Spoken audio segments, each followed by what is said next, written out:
E hoje, no programa onde a saúde é a estrela, uma coisa que faz, você já ouviu dizer que você está brilhando, que você está mais feliz, e às vezes isso é por causa do amor?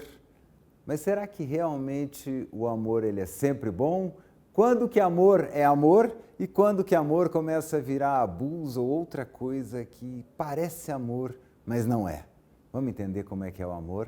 Com quem entende do assunto e trabalha há muitos anos com quem já confundiu o amor com outra coisa. Mas só depois da vinheta.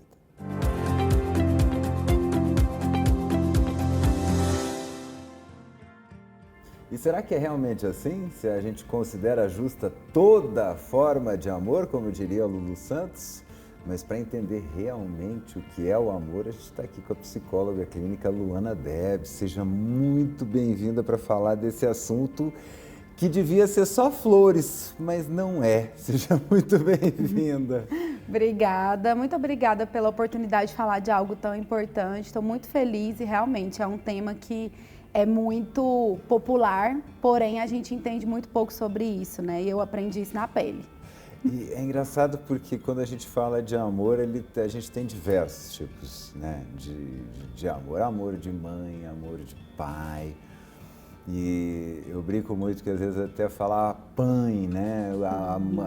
A mãe que é pai ou o pai que é mãe, isso não existe.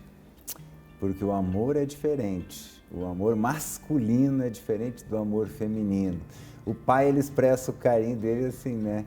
Vai, mais um galho dessa árvore, você consegue. A mãe, desce daí. Que é o amor do cuidado, o pai tem aquele amor da expansão. Isso existe mesmo? Tem amores diferentes ou o amor, ele é... O que é o amor? Olha, o que é o amor, a gente poderia ficar aqui por horas falando, porque o que não falta são conceitos, né? Eu acho que o amor, ele fala muito sobre ação, na minha perspectiva, né? A gente tem uma ideia de amor que é sentimento, que é algo inexplicável, algo que a gente não consegue muitas vezes traduzir. Porque às vezes a gente fala que ama uma pessoa, mas quando a gente pergunta, tá bom, mas então o que é o amor? A pessoa não sabe explicar, né? Eu acredito que o amor, ele é ação porque a gente vê ele claramente em alguém que está sendo amado. A gente vê a pessoa que está sendo amada, ela brilha mais, ela é mais saudável, ela está nutrida, ela está mais livre para a vida, né? Então eu gosto muito de pensar nisso como indícios de que alguém está sendo verdadeiramente amado, porque amor para mim não é um sentimento. E eu não acredito também que pai e mãe amem de maneira diferente. Mas eu acredito que socialmente fomos ensinados a demonstrar nossos afetos de forma diferente. Homens e mulheres são educados diferente, né? Então, os homens são muito educados para essa forma, essa expressão de interesse, de carinho, de afeto, que tem a ver com proteção, muitas vezes, né? Com prover alguma coisa. E mulheres com esse outro lugar de cuidado, de servir, né? E etc. Mas nós todos somos muito capazes de amar de todas as formas. A gente só não ama de todas as formas porque não somos levados, não somos educados e muitas vezes somos até punidos quando amamos de formas que são diferentes daquelas que a regra diz que mulheres e homens devem amar. A gente é punido por amar, né? Pelas expressões, né? Pelas formas de expressar. Interessante. Quando a senhora fala assim, essa questão da ação, né? O amor é uma ação. Você tira muito de quase toda a literatura. Você pega boa parte da literatura e joga ali para escanteio. Mas eu concordo muito em relação a isso. Porque quando a gente fala naquele amor lúdico, aquele amor de contemplação, ele é um amor que não vai para lugar nenhum. Né? Exato. O amor, ele tem muito dessa questão do carinho. Tem tanta gente que ama o filho à distância, ama o filho nas redes sociais, declaração de amor, mas não vê uma tarefa da criança na escola, não vê como é que... Então o amor, quando a senhora fala que amor é ação, é isso. Eu preciso então expressar o meu amor de alguma forma, por exemplo...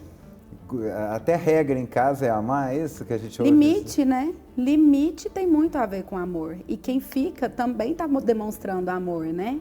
Eu acho que quando a gente fala de amor-sentimento, esse amor romântico e tudo mais, inclusive ele é um dos grandes vilões das boas relações. Porque a gente entra nessa ideia de que o amor aceita tudo, de que o amor tudo pode, né? Aquela coisa toda romântica. E isso abre espaço para a violência, para misturar as coisas, para não ter limite, para controlar, manipular e etc, né? Porque aí a justificativa é, mas eu amo, então tá tudo certo, eu posso ficar, mas né, o motivo principal de ficar numa relação é o amor e não exatamente como ela te faz se sentir, né, como aquela pessoa te faz se sentir, etc. Então, acho que quando a gente pensa no amor-ação, esse conceito é inclusive de uma mulher muito, para mim, assim, interessantíssima, que é a Bell Hooks, não sei se você conhece. Ela fala muito do amor nessa perspectiva feminista, inclusive, né? Que é uma forma de a gente traduzir melhor o amor para que a gente possa materializá-lo. Porque não adianta você falar para alguém que você ama essa pessoa, mas não se comportar com coerência em relação a isso, né? Porque é aquela coisa, palavras não enchem barriga. Então, a gente precisa sentir esse amor, né? Eu falo muito isso na terapia para as minhas pacientes, né? Como eu trabalho com violência, muitas vezes a gente escuta, né, das pacientes falando, ah, não, mas ele falou que fez isso porque ele me ama. Eu falei, mas você se sente amada quando ele faz isso? Porque é isso, assim, a gente precisa sentir esse amor. E nós, mulheres, fomos muito ensinadas a confundir amor com violência também. Isso tem tudo a ver com a nossa sociedade, com a construção, enfim, mas é coisa que vai. Mas eu acho que a gente focar no amor, né, como a ação, faz a gente ter mais possibilidade de reconhecer ele, né, e tudo mais. E limite também, né? Entender que limite, respeitar o nosso próprio limite, é uma coisa também de amor próprio. E que sem amor próprio, dificilmente a gente vai conseguir ter uma relação saudável, né? Então, limite também é amor. Eu gosto que tem aquela frase, o amor tudo suporta. Que bobagem! Não, meu irmão. O amor, aquele, né? Vamos dizer assim, o amor religioso pode até ser que seja o amor isso, dependência, né? Mas o amor de homem e mulher precisa ter esse limite. E, por exemplo, vamos ver, existe alguns indícios que você diz, não, essa pessoa, ela sabe amar ou essa pessoa não sabe amar. Existe isso? Existe quem sabe amar e quem não sabe amar? Acho que todos nós estamos tentando aprender, porque não fomos educados pelo amor. A gente tem uma sociedade que é construída na base da violência, então a gente confunde muito amor com violência. Esse é um fato, né? Assim, mas sem respeito não há amor. Então, uma pessoa sabe respeitar o não do outro, o limite, o espaço, aquilo que é a necessidade do outro, isso é um indício de que essa pessoa está, pelo menos, no caminho do amor, né? Mas se essa pessoa, ela não respeita o não do outro, ela usa de artifícios para conseguir o sim, ainda que não sejam artifícios, que sejam aqueles bem declarados, como, por exemplo, uma violência física, mas um drama, uma vitimização, uma manipulação, uma mentira, etc., a gente já sabe que isso não é amor, né? Pode ter outro nome. Então, o respeito à autonomia, à dignidade do outro está na base de qualquer relação que seja, de fato, amorosa, porque é diferente relação afetivo-sexual de relação amorosa, né? Ah, qual é a diferença? Já gostei, já. Então, a gente tem dois tipos de relação, já gostei disso aí. A gente relação pode transar com uma pessoa e não amar. Relação afetivo-sexual. Eu gosto muito de diferenciar, porque a gente chama de relação amorosa tudo que tem a ver com um amor sensual, sexual, né? Que a gente se junta para viver, sejam dois homens, duas mulheres, enfim, um homem e uma mulher. Mas a gente pode viver junto com uma pessoa e não amar essa pessoa, né? Mas uma relação afetiva até mais fácil, às vezes. Às vezes é até mais fácil, né? Porque quando a gente ama, a gente também vai ter que aprender a lidar, né, com esses limites e etc, né? Mas a relação afetivo-sexual, eu chamo quando é uma relação que existe sensualidade, sexualidade, troca, mas não existe os componentes, os elementos do amor, que é o respeito, a consideração, o desejo de ver o outro bem, o respeito à dignidade, né, o afeto, todas essas coisas que compõem o amor. Isso é bem interessante, né? Você colocar o bem-estar do outro acima da tua vontade. Porque às vezes eu posso até amar mesmo alguma pessoa, mas eu não tenho a capacidade de fazer ela feliz. Uhum. se eu continuar querendo aquela pessoa, eu já estou começando a deixar de amar, né? Porque eu já estou me colocando a minha necessidade de estar perto dela acima daquilo. Como é que funciona isso? Porque a senhora falou assim, às vezes uma manipulação, mas hoje a gente vê, por exemplo, crianças que elas crescem num determinado lar, onde a mãe já sofre uma violência, então ela acaba manipulando o ambiente para conseguir se proteger. Quer dizer, a gente não nasce do zero prontos para amar, a gente já nasce com umas dinâmicas de relacionamento já meio que pré-programadas. Como é que eu consigo criar novos mecanismos? Como é que eu consigo me libertar daquela forma de amar que eu vi? Porque a gente sempre ouve muito isso, né? E eu cuido muito disso em casa. Eu tenho 3 filhas, mulheres. Então eu falo muito isso. Eu falo que a gente tem que cuidar muito porque o que vem em casa é o que vai reproduzir no próprio relacionamento.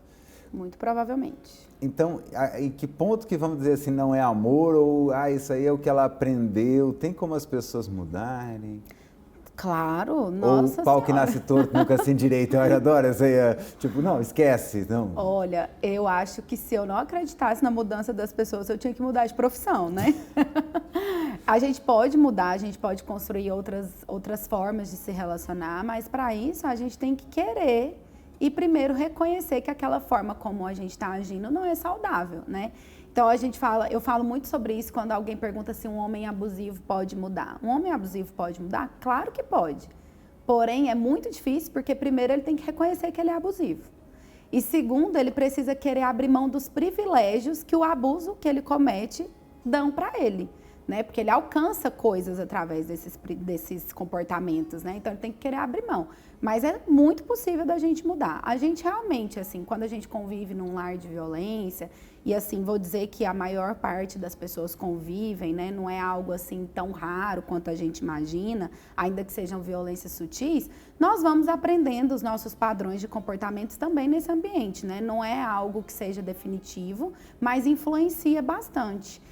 E eu falo muito que a gente pode acreditar que para as próximas gerações teremos mais bons resultados, assim. A gente pode mudar agora, se a gente reconhece essa necessidade e busca ajuda, mas acho que a gente precisa investir muito na educação de meninas e meninos, né? Uma educação para a igualdade, uma educação para o respeito, uma educação que não alimente no homem o desejo pelo poder e pelo controle, ao invés do desejo por uma relação igualitária, uma relação respeitosa, de troca, de companheirismo e de reconhecimento do outro, né, como uma pessoa que merece viver, escolher o próprio destino e etc. Então, acho que a mudança ela está muito relacionada com a educação, com a conscientização, e isso pode ser feito para crianças e também pode ser feito para adultos.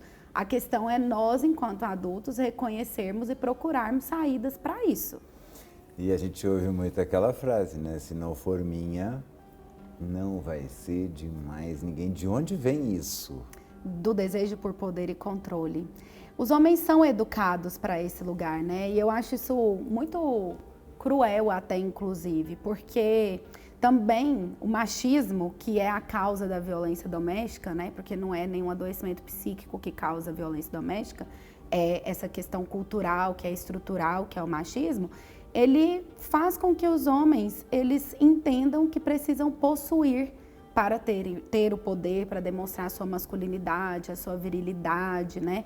E aí, quando eles não conseguem controlar, quando eles não conseguem exercer, os homens abusivos, né? Esse controle, eles então vão aumentando o nível da violência para tentar controlar. E aí a gente chega, inclusive, nos feminicídios, que as pessoas pensam que são coisas tão raras de acontecer, mas também não são tão raras assim, e que poderiam muito bem ser evitados se a gente trabalhasse em conjunto socialmente para tirar essa ideia de poder e controle como um reflexo de uma masculinidade.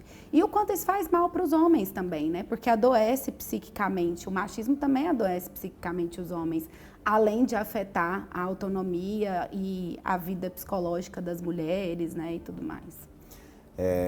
Afeta bastante, porque você tem um padrão, então, digamos assim, você tem que botar essa autoridade dentro de casa, E a autoridade se cria com uma construção de confiança e não na porrada, né?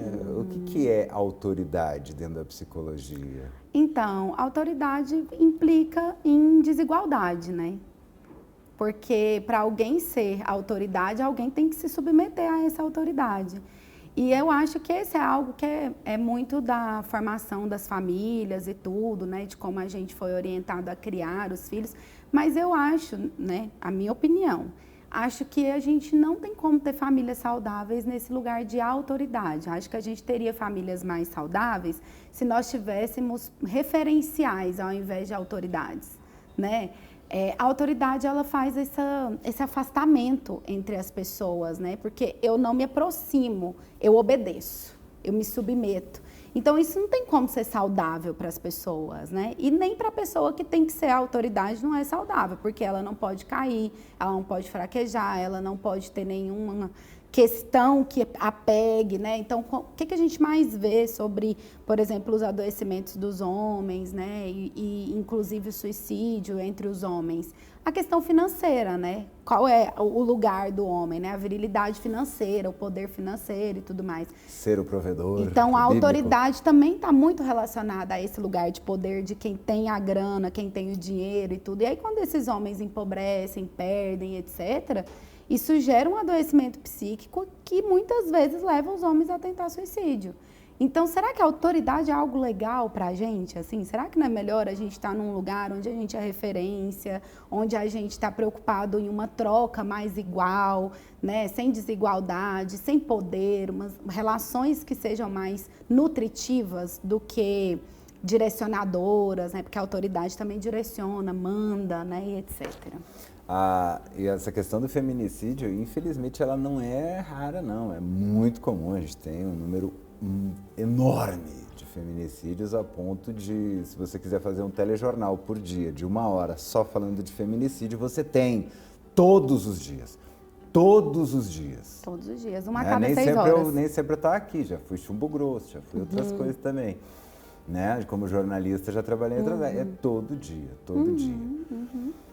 E é engraçado que às vezes o homem tira a mãe dos próprios filhos, né? Que a gente sabe que também ali tu tem muito amor envolvido. Então, e geralmente, isso falando, eu posso provar isso como jornalista, não é de hoje para amanhã. Não é. É algo que já terminou, voltou, terminou, voltou, terminou, voltou e num determinado momento não tinha mais como voltar atrás. Por que, mesmo sabendo desse risco, mesmo sabendo disso tudo, algumas mulheres ainda voltam para aquela mesma dinâmica de relacionamento? Existem muitos fatores, mas assim, primeiro, as mulheres que estão envolvidas em relações violentas raramente têm noção do risco que estão correndo, porque elas estão vinculadas com aqueles homens. E uma relação abusiva, ela não é só feita de violência aparente o tempo inteiro, né? Tem o bate-a-sopra ali. Então, dificilmente uma mulher acredita que o seu companheiro, aquele que está com ela todos os dias, que é ruim, mas é bom, vai ter coragem de chegar ao ponto de matá-la. Essa é uma questão. Uma outra coisa é a naturalização da violência, né, contra a mulher, que é algo que a gente vive. A gente se choca muito, né, a gente sente muito esse impacto quando a gente vê violência física e violência física grave, como os 61 socos que aquele rapaz deu na moça, como um feminicídio, etc. Mas a gente não se choca muito quando a gente vê um abuso psicológico, um cara, por exemplo, regulando a roupa da namorada, proibindo ela de sair com as amigas, ou fazendo chacota dela junto com os outros amigos em um grupo. Isso não é, isso a gente naturaliza, a gente fala, ah, não, mas é o jeito dele e tal. E as violências, elas começam, né? E elas também são permeadas, essas mais graves, por essas outras violências. Então, quando a gente vai olhar para isso, a coisa já está lá na frente, né? Que é quando a gente dá atenção. E muitas dessas mulheres buscam ajuda. Só que quando elas buscam ajuda, elas não são ouvidas nem legitimadas. Primeiro, pela própria sociedade que acaba fazendo aquela coisa, mas você tem certeza, ele é uma pessoa boa e tal, né? Sua casa, seus filhos, é isso mesmo que você quer. Ele te dá tudo. Não tem isso? Ele te dá tudo, que é essa coisa, né, da virilidade do dinheiro, do né, provedor, masculino, né? do provedor. Ou então ela vai até a delegacia e ela é revitimizada na delegacia quando ela vai fazer uma denúncia, então ela acaba perdendo um pouco da esperança, deixa de denunciar, porque ela não recebe o apoio que ela precisa, né? E tem as dependências também, tem a dependência econômica, que muitas vezes aprisiona as mulheres em relações violentas, né? Porque grande parte dessas mulheres são impedidas pelos seus companheiros de trabalhar, ou se trabalham, têm os seus salários retidos por eles. Então, elas não têm o controle sobre o próprio dinheiro, elas estão numa situação de medo e isso acaba fazendo elas ficarem. Por quê? Para onde que elas vão? O que que elas vão fazer? Enquanto isso, todo abuso psicológico está acontecendo. Você vai sair daqui, você vai passar fome. Você não vai dar conta. Eu vou tomar os filhos de você. Você não vai ter a guarda dos filhos, né? Eu vou te matar e vou matar eles. Então, tudo isso está acontecendo ao mesmo tempo. E a dependência emocional, que a gente tende a banalizar ou até ridicularizar porque a gente não dá tanto valor às coisas psicológicas quanto a gente dá para as coisas materiais, mas que é algo muito, muito, muito pesado para uma mulher, né? Assim, porque dentro desse tipo de relação, ela vai sendo deteriorada ao longo do tempo, né? Então, ela vai perdendo a sua sensação de poder, de autonomia, de decisão, né? E etc. E ela vai ficando completamente dependente da orientação, do julgamento, do cuidado desse homem, por conta dos abusos psicológicos que ela vive. Então, esses são, acho que a maior parte dos motivos porque elas acabam voltando, ficando, não denunciando e, infelizmente, muitas vezes perdendo suas vidas. E como que os psicólogos estão enxergando hoje que a gente está tendo a primeira geração mais machista que a anterior? A gente sempre teve um declínio disso, a gente teve um empoderamento das mulheres, respeito, poxa, que legal, né? Antigamente tem um filme maravilhoso, eu recomendo, se chama O Último Duelo, que mostra a visão de 3 pessoas, do marido, do estuprador e da vítima. E aí quando ela vai lá denunciar, ela fala, não, isso não é um crime contra a pessoa, é um crime contra a propriedade do seu marido. Seu marido tem que vir aqui dizer que alguém mexeu com a propriedade dele. Ou seja, a mulher chegou num momento da história que ela saiu de ser uma propriedade e hoje, graças a Deus, o estupro é um crime contra a pessoa. Né? Então, a gente já conseguiu. A mulher, ela não era nem uma pessoa, ela era uma propriedade. É isso que é nesse sentido que eu estou querendo explicar. Hoje a mulher, ela é uma pessoa com todos os direitos. Inclusive o de votar, que nos Estados Unidos estão querendo acabar com o direito da mulher de votar. Né? Então, como é que você enxerga que a gente já teve tanta vitória e agora nas 2 últimas gerações a gente está tendo um retrocesso desse tamanho? A ponto de ter um aumento na questão da agressão, da violência, e que a gente isso é só um rebote ou isso é uma coisa que veio para ficar? Eu espero que não tenha vindo para ficar, né? Mas eu acho que sempre que há um movimento, né, disruptivo, um movimento que é esse movimento que abala as estruturas sociais e culturais, né, e etc., vem do outro lado uma avalanche conservadora que tem muito medo de perder, né, esse poder, de perder esse lugar e etc., para tentar conter. Então, as pesquisas demonstraram nos últimos tempos que as mulheres estão cada vez mais progressistas e os homens cada vez mais conservadores, muito tentando nessa coisa de manter esse poder e etc., né? E as redes sociais, a internet, né, e etc., ela veio como, infelizmente, um aliado, né, para esse movimento, porque é muito utilizado. A gente tem o movimento Red Pill, que cresceu muito na internet, né, que é um movimento masculinista, né, que tenta, então, voltar para essa ideia de que as mulheres devem se submeter, de que elas não têm capacidade para raciocinar e decidir, precisam de um homem, né, esse movimento mesmo de subalternidade, né, da mulher, eles entendem, né, então é um movimento que se construiu nessa ideia, né. A gente tem também essa questão da volta muito grande das religiosidades, né, com muita força, porque as pessoas, quando elas sentem estruturas abaladas, elas buscam aquilo que parece para elas mais familiar. E a gente tem, culturalmente, né, em nós, a igreja como esse lugar familiar, porque a igreja faz parte da nossa cultura, né? Principalmente a igreja católica. Então, quando a gente vê esse movimento, essas coisas se abalando, né? Essas estruturas se abalando, se mexendo, mudanças muito grandes, a gente faz esse movimento, a gente assim, as pessoas conservadoras que têm medo de tudo isso, e vai fazendo esse retorno, né? E eu acho que dentro da clínica, a gente vê isso também. Existem psicólogas que estão nesse lugar de querer esse movimento de progressão, de mudança, né, que incentivam isso. E tem aquelas psicólogas que são mais conservadoras, que estão olhando por esse lugar de a perda da família, das estruturas familiares, daquilo, da condição sine qua non, né? Aquela coisa assim, então, de existência que é a família tradicional e etc. Então, é muito difícil, assim. Eu diria que dentro da psicologia, assim como dentro da sociedade, a gente vive esse momento. Que a gente tem os nossos embates ali, a gente está tentando se fazer também, né? E a psicologia, ela nasceu muito elitista, muito separada desse olhar, né, cultural, social e etc.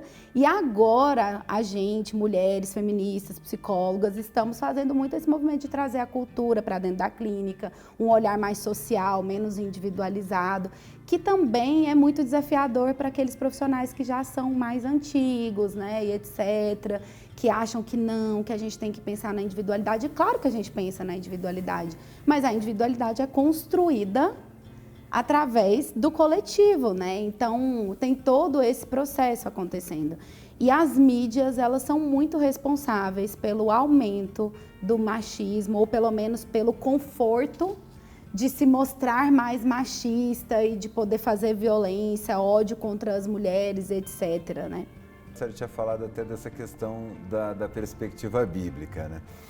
Eu gosto muito disso porque isso, as pessoas usam recortes. Já reparou isso? Eu gostava que quando eu era pequeno, minha mãe falava para mim, respeitai pai e mãe para que seus dias se prolonguem. O dia que eu fui ver lá estava escrito, tampouco levai seus filhos à ira. Então, o que está faltando, eu acho que é o todo. Né? Alguns setores da sociedade estão pegando alguns recortes, e não só da Bíblia, mas de estudos científicos também, né, para usar contra. O que a gente consegue fazer contra essa desinformação sobre o amor? Difícil, né? Tava aqui, você fez a pergunta e eu fiquei pensando, porque hoje a gente tem muito pouco controle sobre o que a gente acessa e a veracidade disso. E há um interesse maior, né, assim, de controle de sociedade nesses recortes, nisso que é passado e tudo mais. Então, acho que nós precisamos buscar mais conhecimento mesmo, né, assim, por nós mesmas, né. Eu acho que quando a gente começou a conversar aqui, eu estava te contando, né, que eu sofri um relacionamento abusivo por 10 anos. E eu sou uma pessoa que estudei, né? Eu estava na faculdade de psicologia quando eu vivi tudo isso e eu saí desse relacionamento sem saber que eu tinha vivido um relacionamento abusivo. Só descobri porque eu fui estudar amor e estudando amor eu me encontrei com a violência, né? Então, acho que essa busca pelo conhecimento, essa sede, né, em entender melhor as coisas, em ir mais à raiz e se conformar menos com os conceitos dados nas redes, né, porque aquilo, a gente está vivendo muito dessas coisas, desses lances, desses pequenos recortes que a internet, né, dá pra gente e tudo mais, sem pensar muito, sem fazer boas reflexões, sem buscar entender mais a fundo sobre isso, né? Isso vai tornando a gente mais superficial e muito mais controlável, né? Controlável pelas relações, mas também controlável pela própria sociedade. A gente perde a nossa capacidade crítica de escolha, né? De reflexão, quando a gente fica na superficialidade. Cardápio de Tinder, Instagram não é amor. Olha, eu sou suspeita porque eu conheci meu marido no Tinder e eu acho que a gente vive o amor. Mas é claro que eu acho que num primeiro momento você não ama e não existe amor à primeira vista também, isso é uma ilusão, né? Mas eu acho que você pode conhecer, desde que a sua intenção seja realmente conhecer e construir uma relação saudável, porque amor é construído, amor não é algo que brota do nada, surge do nada e etc. É algo que se constrói à medida que você vai conhecendo o outro, né? Que você se abre para o outro te conhecer, que vocês vão fazendo ali os seus contratos, entendendo como vocês querem viver e etc. E é uma coisa calma, né? Não é como a paixão que vem e te deixa burro, porque a paixão emburrece a gente, né? E tudo mais. E que passa também, né? Que se não passar também é dependência. Então, eu acho que tem muito isso, assim, né? Eu acho que o Tinder pode oferecer para você conhecer uma pessoa legal. Mas, pelo menos para mim deu certo. Mas eu acho que é isso, assim, você tem que conhecer alguém que esteja com as mesmas intenções que você. E não achar que você vai mudar as intenções das pessoas também. Porque é aquilo, né? A pessoa tá escrito lá que ela não quer relacionamento, mas você acha que você, uma deusa maravilhosa do Egito, vai mudar a cabeça da pessoa e a pessoa vai querer se relacionar. Pode acontecer dela querer em algum momento? Até pode, mas isso vai ser desgastante, né? Como é que vai ser isso e tudo mais? Então, acho que é isso, a gente ter mais clareza sobre o que a gente quer, né? E não fantasiar tanto, porque a gente aprendeu a romantizar muito o amor, né? Leu muito Sabrina, Júlia. Romeu e Julieta, né? Não, Romeu e Julieta tô fora. Não, aquilo eu não quero, não. Interessante, quer dizer então que o amor é ação. Amor é ação. Aceitação também, pode ser? Com certeza. Aceitar, porque hoje eu vejo muito assim, eu queria alguém que soubesse cozinhar, que fosse maravilhoso, que fosse legal, que fosse alto, que fosse bonito, mas que me aceite do jeito que eu sou. Quer dizer, eu quero alguém assim, assim, assim, mas eu quero alguém que me aceite do jeito que eu sou. Quer dizer, eu não quero aceitar ninguém, mas eu quero que a pessoa me aceite. Isso existe? Existe, né? Eu acho que a gente muitas vezes idealiza os parceiros, né? Porque a gente quer tudo que nos falta ou que nos faltou em algum momento no outro, mas a gente não quer ter o trabalho de nos mudar para também estar nesse lugar do que o outro deseja, né? Eu acho que é importante a gente saber o que a gente quer, mas a gente também tem que elencar as prioridades, porque não dá para ter tudo muitas vezes, né? Quem dera se desse. O que é importante para você, né? Para você viver um relacionamento, assim, o que é prioridade, o que você não negocia. E o que são aquelas coisas que você pode negociar ou que o outro, se tiver disposto, pode aprender com você, né? E o que você também está disposta a aprender com o outro, né? Porque é uma via de mão dupla. Como a gente está falando de uma relação é uma via de mão dupla, porque ninguém vai dar conta de tampar todos os nossos buraquinhos também, né? E aí, se a gente vai nessa ideia de que tem alguém que dá, a gente transforma aquela pessoa em um deus, né? E a gente fica dependente dessa pessoa, e aí também já não é amor mais. Para encontrar a senhora nas redes sociais, infelizmente a entrevista voou, pedi para a senhora olhar ali para o pessoal de casa e passar suas redes sociais, o pessoal receber mais umas dicas. Bom, gente, vocês podem me encontrar no meu Instagram, @debsluana, e podem falar comigo por lá, que eu sempre converso com todo mundo, sou muito aberta. Muito obrigado pela sua presença. Quero que você vai ter que voltar aqui para a gente falar de ciúmes e outras coisas que não deu nem tempo da gente cobrir aqui. Quando eu era pequeno, eu lembro que tinha um álbum chamado A Maré.